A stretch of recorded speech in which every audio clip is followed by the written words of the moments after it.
Alright. तो हम pricing strategies हमने शुरू करना था। uh, तो यहाँ पर of course you studied that in business as well, तो हम जल्दी कर सकते हैं। तो अब pricing demand based pricing strategies की बात हो रही है, तो पहले प्राइस स्कीमिंग आ रही है। मतलब प्राइस स्कीमिंग तो आपको पता है कि charging a top price for a product. ठीक है, वो प्रोडक्ट मार्केट में नया है, कोई क्लोज सब्स्टिट्यूट अवेलेबल नहीं है, तो आप ज्यादा प्राइस चार्ज कर सकते हैं उसकी, एंड लोग जो हैं वो they still be willing to buy that product. ये तो हमें समझ आती है। डिमांड बेस्ड हम इसको क्यों बोल रहे हैं? वो इसलिए क्योंकि प्राइस स्कीमिंग आप चार्ज करते हैं for a product which will be demanded by the people who want new products, innovative products. तो उस केस में अगर आप प्राइस ज्यादा चार्ज करते हैं तो it will reflect the same image of the product that it is different from others. मतलब ये कि अगर आपको ऐसा प्रोडक्ट ला रहे हैं which does not have any close competitor, तो उसकी प्राइस कम रखने का मतलब है कि आप वो इम्प्रेशन भी लूज कर रहे हैं। तो इसका मतलब है कि अगर आपका प्रोडक्ट यूनिक है, तो वेल डिफरेंशिएटेड है फ्रॉम अदर प्रोडक्ट्स, तो फिर you have to charge a top price, जिसको हम प्राइस स्कीमिंग बोलते हैं, और जो कि वो मैच भी करेगा इमेज के साथ। तो ये एक तरीका तो ये है। तो ये डिमांड बेस्ड की डिमांड जो लोग कर रहे हैं प्रोडक्ट की, वो उनकी बैक ऑफ द माइंड क्या चल रहा है? बैक ऑफ द माइंड ये चल रहा है कि we are going to get something which was not available earlier। ठीक है, और we are going to enjoy a product which has some unique features or which will satisfy them to the greatest level। तो मतलब ये अगर लोगों की perception है before buying, तो of course they will be willing to pay any price for it। those people who are fond of buying new products as soon as they are available in the market। कई wise लोग तो कहते हैं ना यार, wait करते हैं जब कम हो, सस्ता होगा तब लेंगे। लेकिन people crazy about new products, वो फिर वेट नहीं करते, तो उन्हीं के लिए ये टॉप प्राइस चार्ज की जाती है। अच्छा, इसी तरह पेनिट्रेशन प्राइसिंग है, तो ये भी डिमांड बेस्ड क्यों है? क्योंकि पेनिट्रेट, ये आपको पता है वैसे तो, जरा कुछ बताओगी डिटेल मुझे इसकी, पेनिट्रेशन की। पेनिट्रेट सर का मतलब क्या है? सर मतलब बहुत कम प्राइस, लो प्राइस चार्ज की जाती है क्योंकि कंपटीशन बहुत ज़्यादा होता है, तो कंपटीशन डिमांड बहुत, इलास्टिक। राइट। इसका मतलब है कि पेनेट्रेट का मतलब ही होता है टू एंटर। तो आप जब मार्केट में एंटर होने लगे हैं, and you already know that there are so many established competitors there, और आपको ये भी बताओ कि आपका प्रोडक्ट जो है it is similar to other products which are available, तो भाई लोग आपका प्रोडक्ट क्यों लेंगे अगर वो सेम प्राइस में मिल रहा है? वो तो फिर एस्टेब्लिश्ड ब्रांड्स को ही प्रेफर करेंगे ना। तो फॉर दैट फिर आप क्या करते हैं? You charge a price which is far below than your competitors। तो लोग फिर कहते हैं okay let's give it a try, it's so cheap, तो यार ले लेते हैं, ट्राई करने में क्या है, सस्ता भी तो बहुत है। तो ये एक तरीका कार आ सकता है इसमें हमारे पास, जिससे आपकी सेल्स में बहुत ज्यादा इजाफा हो सकता है। ऑफ कोर्स प्रॉफिट तो नहीं होगा। अगर मैं प्राइस स्कीमिंग की बात करूं तो प्रॉफिट वहां है।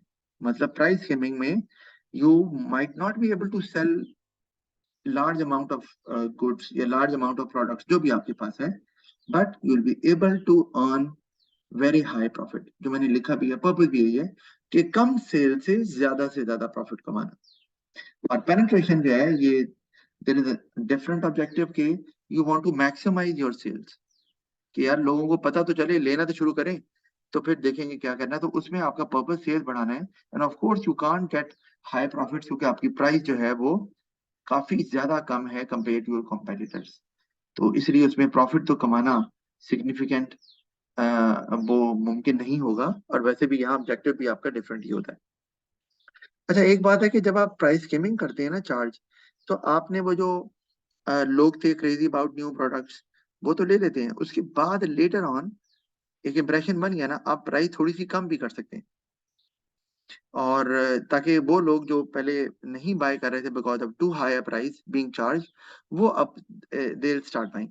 तो ये हो सकता है। इसी तरह पेनिट्रेशन में you you can start with a very low price relative to your rival businesses, लेकिन later on when you feel that the sales has picked up और it now it has an established brand in the market और लोग bye कर रहे हैं and they like it, क्योंकि penetration का मतलब ये नहीं है कि आपने लो क्वालिटी भी देनी है, मतलब आपका प्रोडक्ट सिमिलर है, क्वालिटी आपकी वही है जो competitors दे रहे हैं. तो when people buy it they give it a try and they feel that it's the same as other established brands but price is on the lower side, तो वो फिर प्रेफर करेंगे आपका प्रोडक्ट आहिस्ता आहिस्ता, क्योंकि लोग आहिस्ता आहिस्ता फेमिलियर होंगे and they spread a good word of mouth about your product as well. तो later on जब आपका इमेज स्टैब्लिश हो जाता है तो आप प्राइस को थोड़ा सा ज्यादा भी कर सकते हैं. तो ऑपोजिट है, स्किमिंग में आगे जाके थोड़ी कम कर देते हैं और पेनिट्रेशन में स्टार्ट तो बहुत लो थे और आगे जाके थोड़ी सी ज्यादा भी कर सकते हैं. लेकिन वो पेनेट हम बात कर रहे हैं आगे की.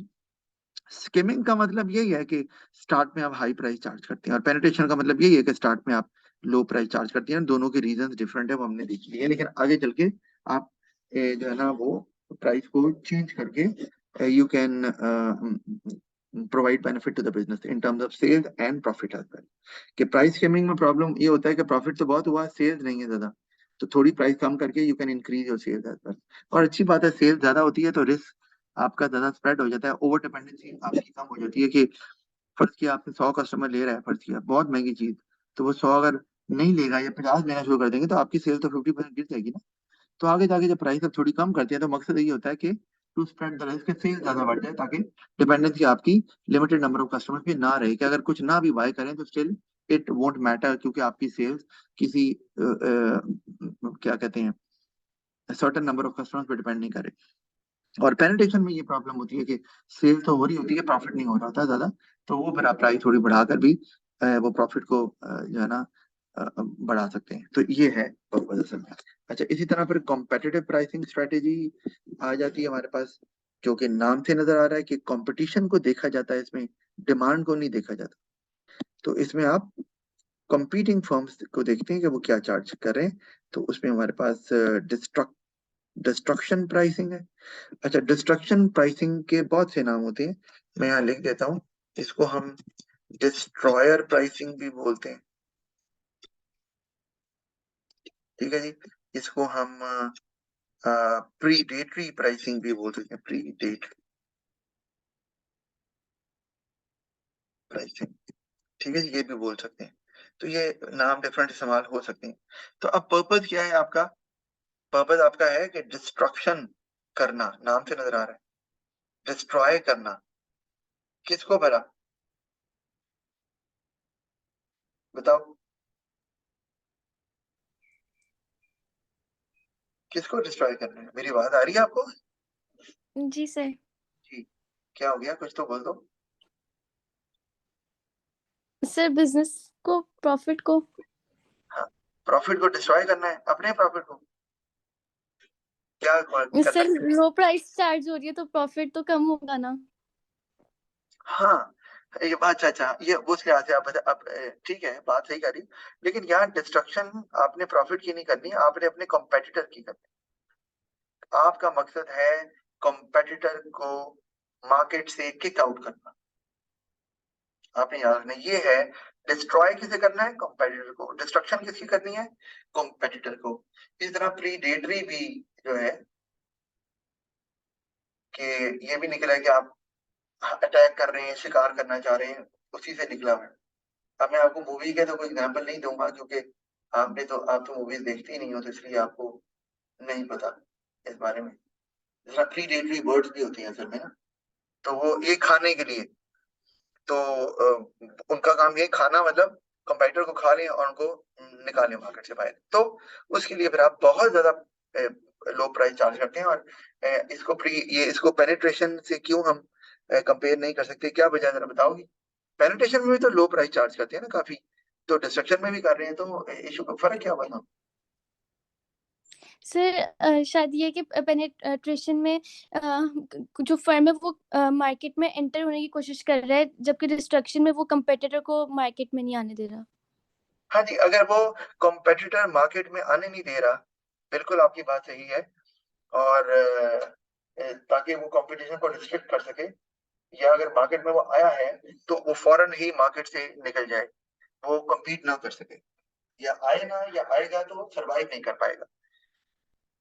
बिल्कुल आपने सही बात की है। तो इसीलिए यहाँ पर क्योंकि आपने डिस्ट्रॉय करना है, तो डिस्ट्रॉय करने में फिर जंगी हो गई ना, तो फिर उसमें तो आपको भी चोटें तो लगेंगी। तो उसमें फिर यही है कि आप जब वेरी लो प्राइस चार्ज कर रहे हैं, इवन बिलो योर कॉस्ट, तो आपको प्रॉफिट नहीं होगा, लॉस होगा। इसका मतलब business has to suffer loss for a certain time period, ठीक है।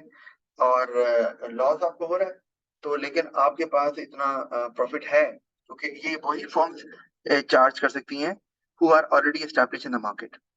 जैसे कि एक मोनोपोलिस्ट है जिसको बहुत ज्यादा प्रॉफिट हो रहा है, और उसके लिए कोई प्रॉब्लम नहीं है, अगर कोई 1-2 महीने लॉस भी हो जाएगा तो कोई टेंशन नहीं है। तो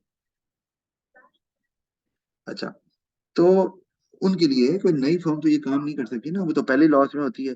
अपनी इनिशियल कॉस्ट को कवर करना है, तो वो तो डिस्ट्रक्शन प्राइसिंग चार्ज नहीं करेंगे ना। ये ऑलरेडी एस्टैब्लिश फर्म्स की बात हो रही है, तो वो अपनी लॉस बर्दाश्त करती हैं and they are able to bear that loss.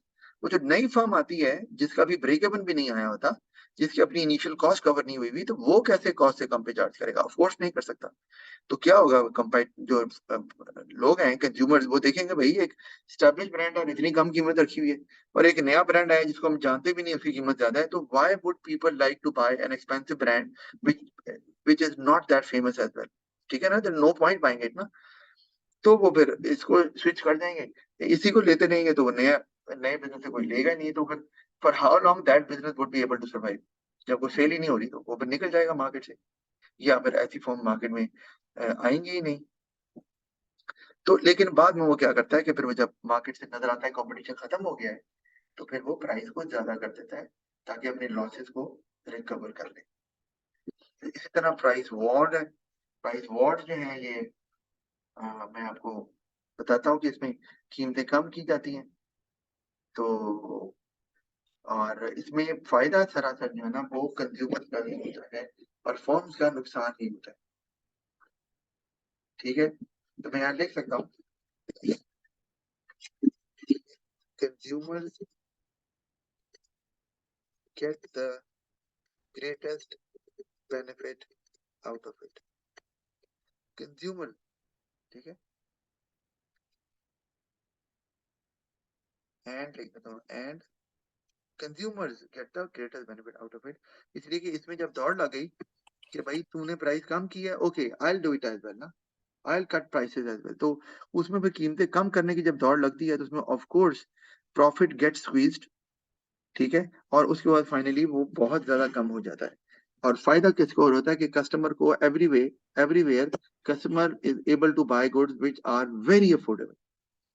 तो कस्टमर आसानी से चीजें वो ले सकता है।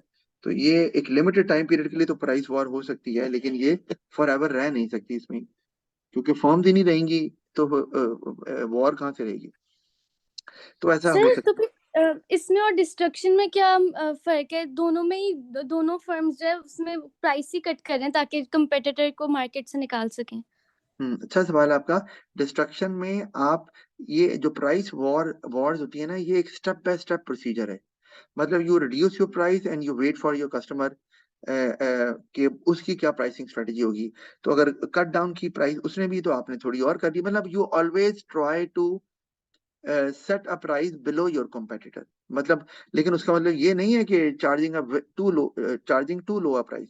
डिस्ट्रक्शन प्राइसिंग में कोई स्टेप बाय स्टेप प्रोसीजर नहीं होता। आप एकदम से ही प्राइस को बहुत लो कर लेते हैं, बहुत ज्यादा लो, यानी कि कॉस्ट से भी कम पर, ठीक है। तो इसीलिए उसमें फिर कंपटीटर कुछ कर ही नहीं सकता। यहाँ पर आप प्राइस को कट डाउन करते जाते हैं थोड़ा थोड़ा स्लाइटली, कि सी के आपका कंपटीटर की क्या कैपेसिटी है, वो कहाँ तक आ सकता है आपके साथ। तो इसीलिए इसमें उसमें इस लिहाज से फर्क है कि उसमें तो आपने एकदम से ही प्राइस बहुत कम कर ली, और वो कॉस्ट से भी कम पे चली गई, एट टाइम जा सकती है। लेकिन वो कोई एक स्टेप बाय स्टेप प्रोसीजर नहीं है, यहाँ पर है। और आप यहाँ पर ये नहीं है कि प्राइस बहुत कम करनी है। जो कंपटीटर कर रहा है चार्ज, आप उसे थोड़ी कम कर लें। तो उसने भी थोड़ी कम कर ली आपसे, फिर आपने फिर और थोड़ी कम कर ली, तो इस तरह से चल रहे हैं। Yes, it might and up charging a very low price, और उसमें हो सकता है फिर एक कंपटीटर मार्केट से निकल भी जाए। लेकिन it is not compulsory that this would be the outcome. हो सकता है कहीं जाकर दोनों रुक भी जाएं कि यार अब कम हो गई और कम नहीं करनी वरना मार्केट से निकलना पड़ेगा, या कॉस्ट से कम हमारी हो जाएगी तो हम फिर सरवाइव कैसे करेंगे। ये नॉर्मली प्राइस वॉर उनकी होती है जिन जो आपस में बहुत क्लोज कॉम्पिटिटर होते हैं और दोनों फाइनेंशियली स्ट्रांग होते हैं, या दोनों की कंडीशन एक जैसी होती है। वरना इमेजिन करो कि अगर एक फर्म पहले से स्टैब्लिश है मार्केट में, तो दूसरी फर्म जो है वो अभी नई आई है, तो वो कैसे compete करेगी? वो प्राइस वॉर तो कर ही नहीं सकती ना। तो डिस्ट्रक्शन प्राइसिंग में एक फर्म स्टैब्लिश होती है, दूसरी जो है वो अभी न्यूली फाउंड बिजनेस होता है। तो उन दोनों के दरमियान प्राइस वॉर तो हो ही नहीं सकती। अगला कम बहुत लो चार्ज करता है, वो बेचारे उसी प्राइस पे जो वो बेच सकते हैं बेचने की कोशिश करते हैं, and then they leave the market in the long run. समझ आ गई फर्क? Yes sir. इसमें तो दोनों करते रहते हैं प्राइस कम। डिस्ट्रक्शन में दोनों कम नहीं करते, एक ही हो रहा, वन साइडेड, और वो वन ऑफ एक्शन है। ठीक है, ये तो है कि मैंने आपको जैसे बताया अभी कि आप ग्रेजुअली कम करते जाते हैं। अच्छा, फिर प्राइस लीडरशिप। अब ये नाम से नजर आ रहा है कि लीडर, लीडर कौन होता है जी? हम कहते हैं मार्केट लीडर। बताओ मार्केट लीडर कौन होता है? सर जिसकी सबसे ज्यादा सेल्स होती हैं। जिसकी सबसे ज्यादा सेल्स होती हैं, या आप कह लो जिसकी सबसे ज्यादा मार्केट शेयर होता है।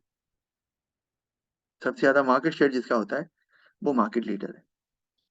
तो जैसे उस मार्केट में ना, जैसे मैं अगर कहूँ Nestle is the largest food company in the world, तो मार्केट शेयर उसका सबसे ज्यादा है।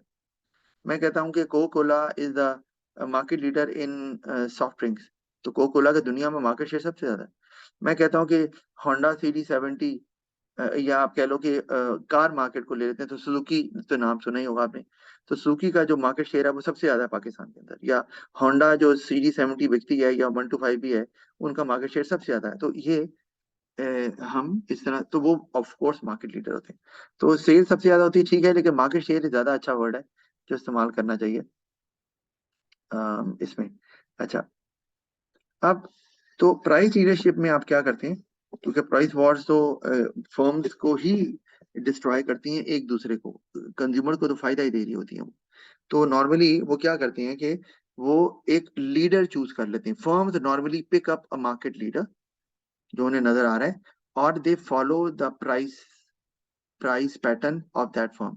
यानी कि वो अगर लीडर ज्यादा बढ़ाता है तो ये भी बढ़ा देते हैं, लीडर कम करता है तो ये भी कम कर देते हैं। तो इस तरह वो फॉलो करते हैं, and they have every reason to justify कि जनाब वो देखें जी, लीडर ने कर दी, बढ़ा दी है तो कोई वजह है ना, तो बढ़ाई है ना जी।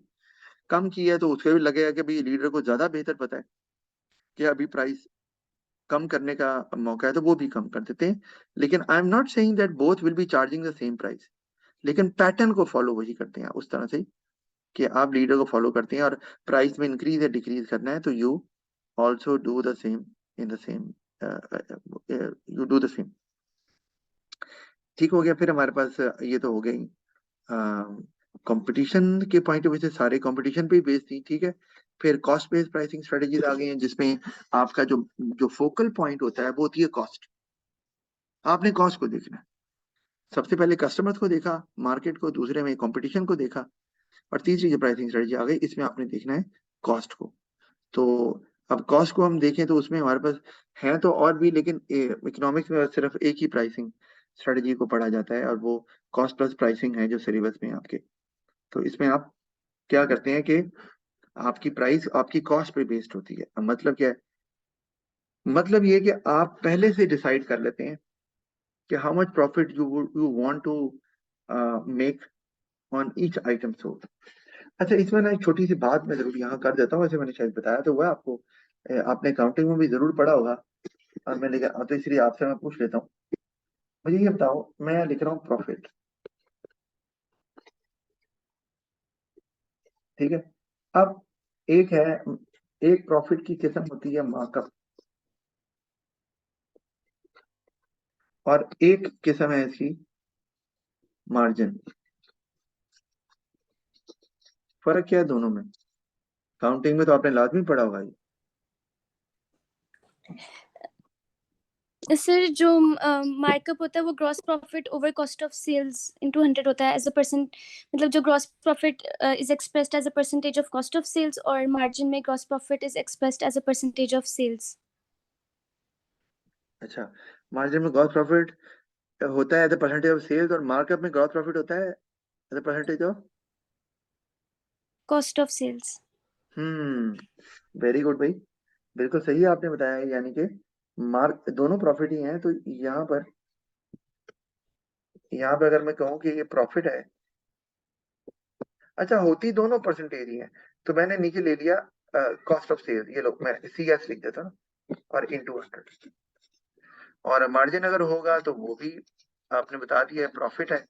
और अब सेल्स का तो वर्ड इस्तेमाल हम नहीं होता, रेवेन्यू का वर्ड इस्तेमाल करते हैं, और वो इनटू 100।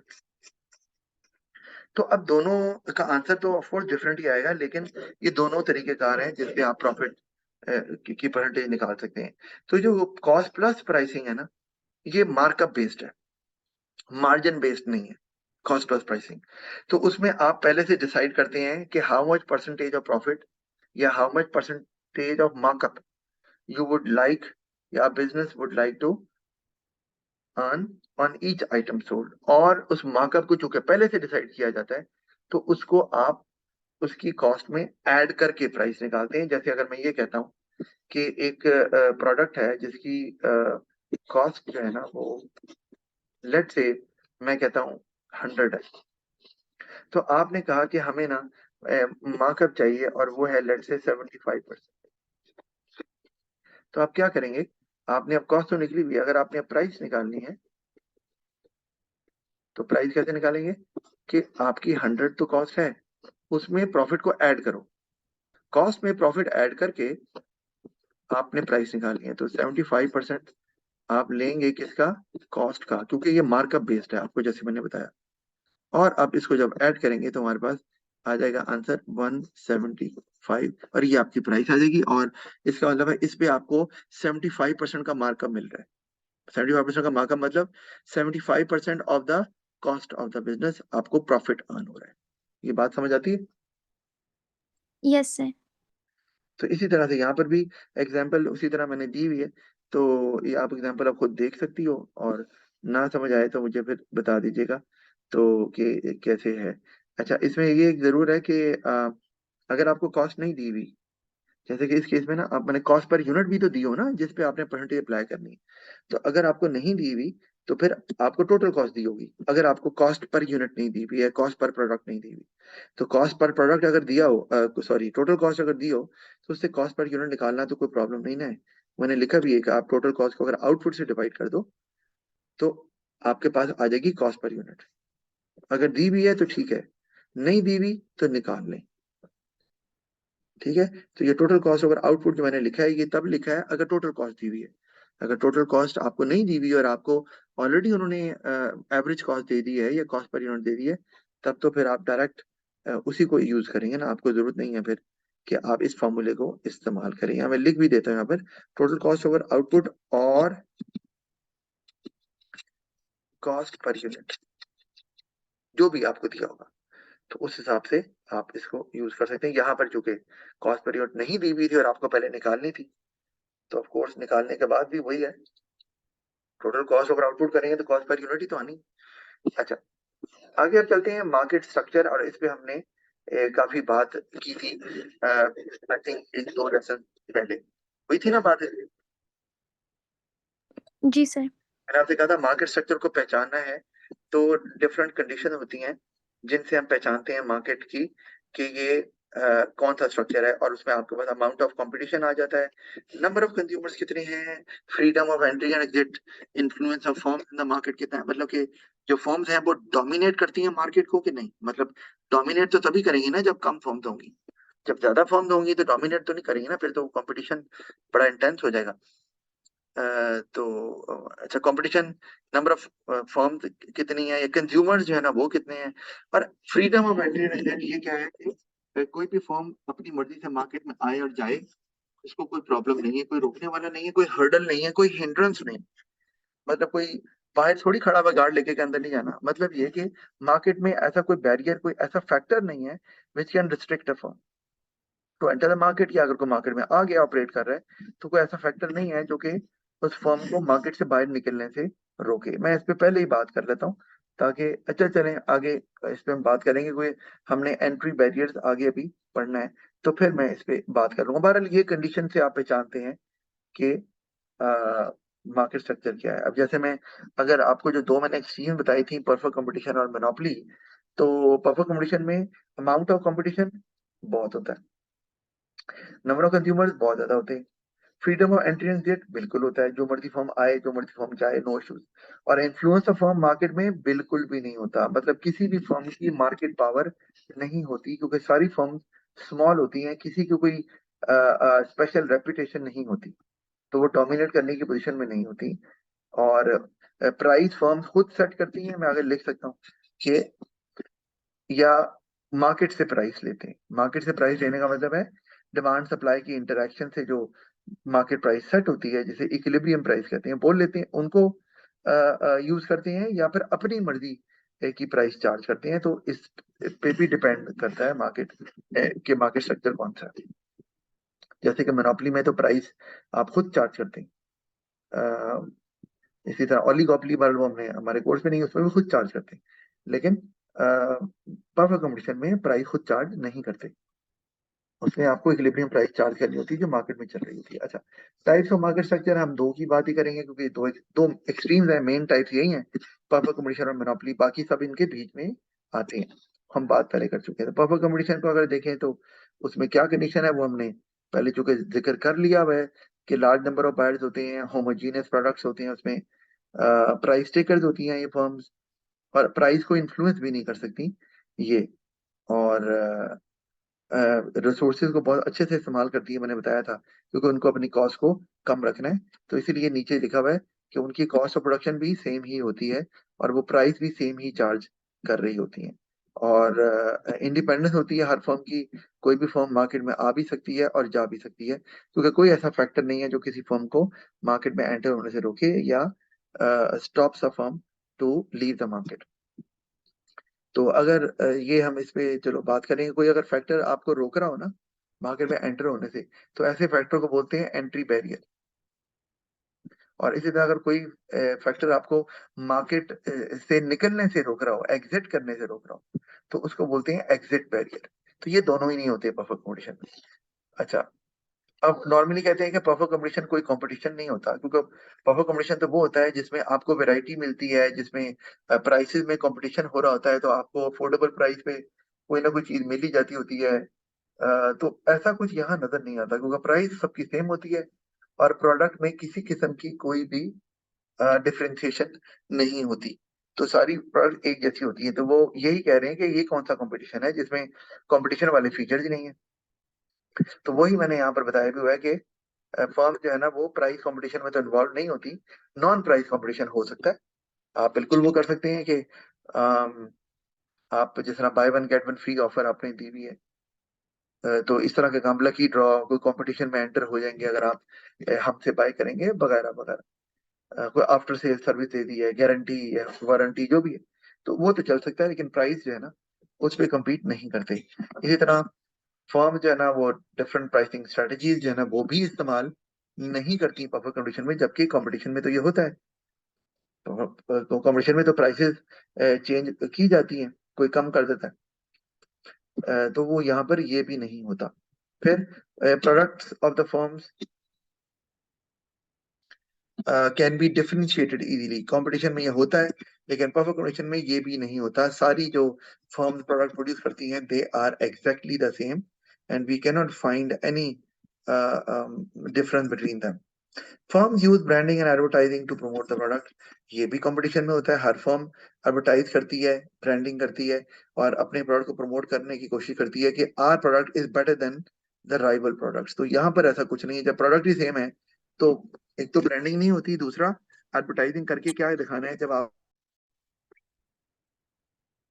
जी मेरी आवाज आ रही है आपको? थर्ड वाला पॉइंट नहीं सुना। कौन सा? थर्ड वाला पॉइंट।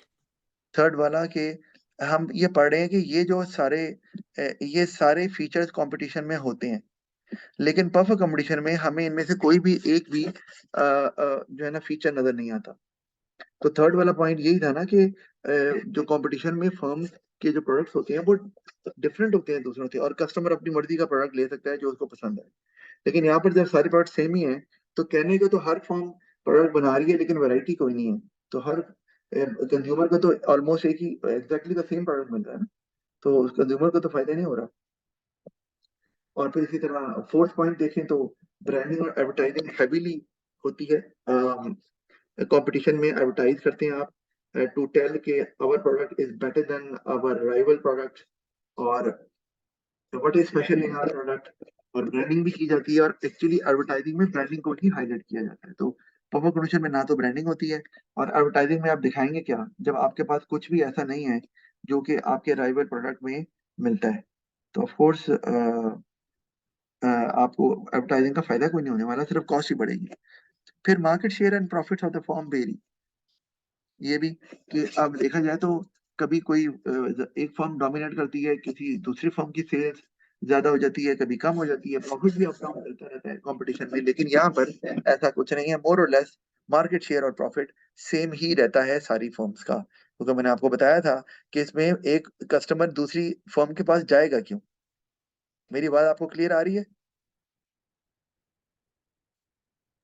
इस बात? सर बीच में स्टक हो गई थी लेकिन अब सही है।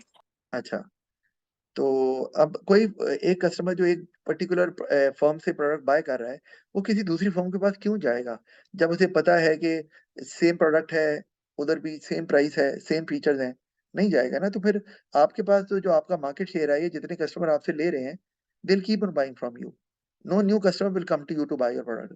उसको जहां से कन्वीनियंटली बाय करना लगता है वो वहां से बाय कर लेगा, जो भी ब्रांड उस वहां पर अवेलेबल होगा। तो इसलिए प्रॉफिट में भी कोई फर्क नहीं आता, और मार्केट शेयर में भी नहीं आता, जो कि एग्जैक्टली अगेंस्ट है इन ए कॉम्पिटिटिव मार्केट, जहां पर मार्केट शेयर और प्रॉफिट तेजी से अप डाउन होते हैं क्योंकि कंपटीशन होता है।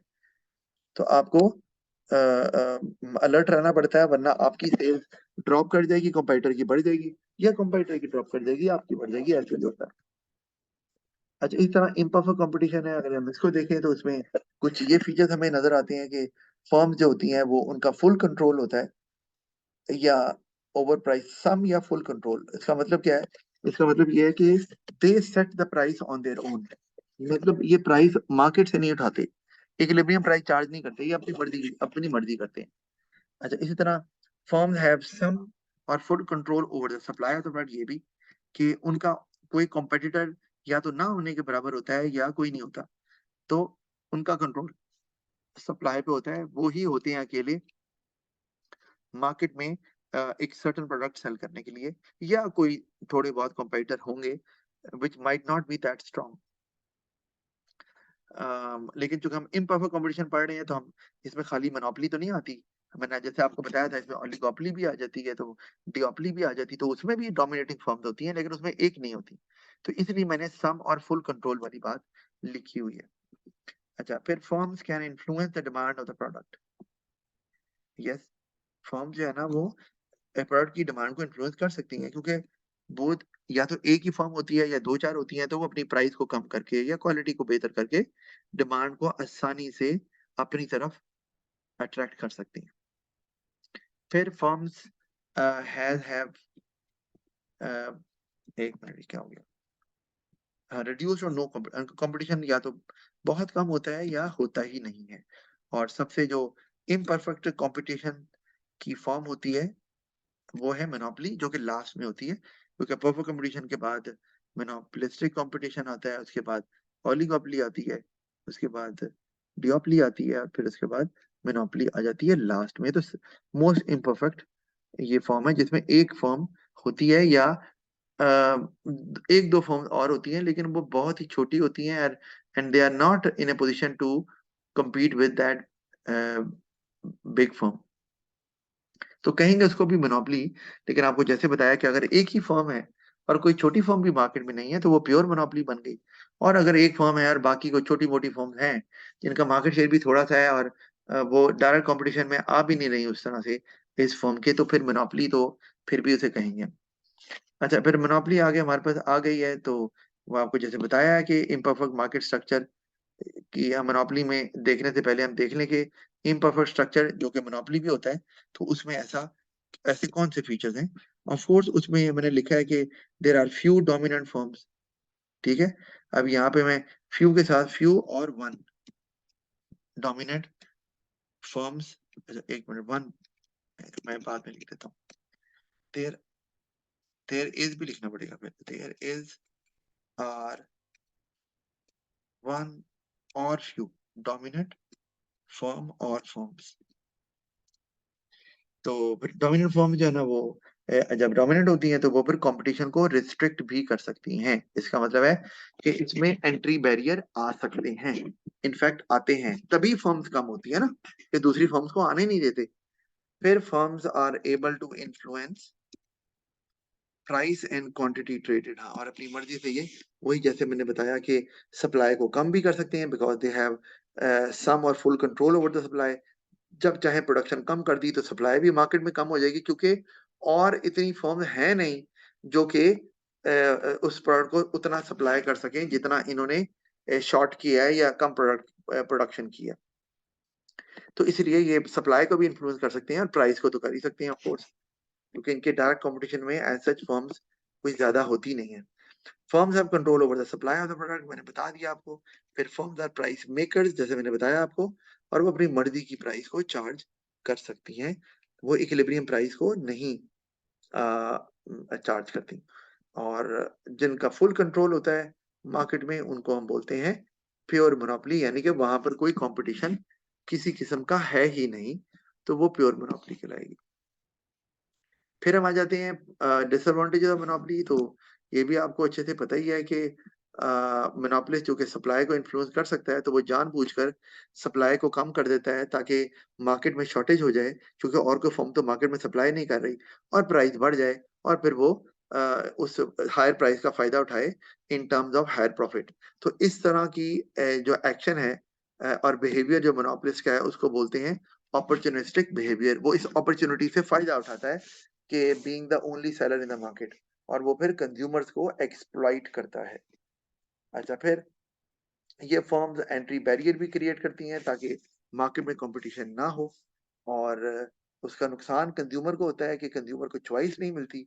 कोई फर्म आना भी चाह रही है तो ये आने नहीं देती उसको। अब वो कैसे नहीं आने देती, उसके लिए हम एंट्री बैरियर का टॉपिक है आगे, वो अभी हम पढ़ते हैं, तो आपको समझ आ जाएगी कि ये कैसे, how do they restrict competition. अच्छा, फिर हमारे पास आ जाता है जी monopoly firms make poor quality products, हाँ, क्योंकि उन्हें पता है कि कोई कंपटीशन में तो है नहीं, तो अगर क्वालिटी बुरी भी कर देंगे तो कोई टेंशन नहीं है, people would still buy from us, तो हमें कोई मसला नहीं आने वाला। तो ये एक प्रॉब्लम है, कंज्यूमर का लिविंग स्टैंडर्ड तो गिर गया ना, उनको उनकी मर्जी की चीज नहीं मिल रही तो उनको सेटिस्फेक्शन नहीं हो रही। और फिर ये भी ये रिसोर्सेज को इनएफिशिएंटली यूज करती हैं। हमने परफेक्ट कंपटीशन में पढ़ा था वो एफिशिएंटली यूज कर रही होती हैं, क्योंकि उनको पता है कि हमने कॉस्ट अपनी कम रखनी है ताकि प्राइस हम वो चार्ज कर सकें जो मार्केट में चल रही है, क्योंकि वो अपनी मर्जी की प्राइस तो चार्ज करते नहीं, उन्हें तो मार्केट प्राइस चार्ज करनी है, तो कॉस्ट उनको कम रखनी पड़ेगी ताकि उनको उस वो प्राइस चार्ज करें जो मार्केट में है, तब भी